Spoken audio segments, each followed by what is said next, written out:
मालूम नहीं और सलाम करे तो आए बैठने वालों के लिए सलाम का जवाब जरूरी है। पहली बात यह है कि नमाज से पहले जमात के इंतजार में लोग सफ़ों की शक्ल में बैठा करें और एक दूसरे को सलाम न करें।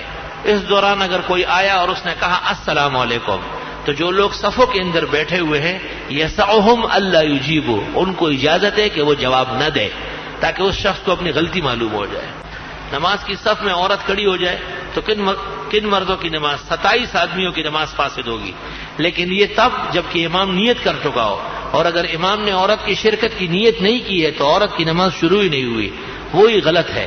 इसलिए किसी की नमाज फासिद नहीं है। फर्ज नमाज के बाद सर पर हाथ रखकर कौन सी दुआ पढ़ना चाहिए? अल्लाहुम्मा अगनिनी वकीनी अज़ाबका यौम तबअसु इबादका, और दुआएं भी आई है।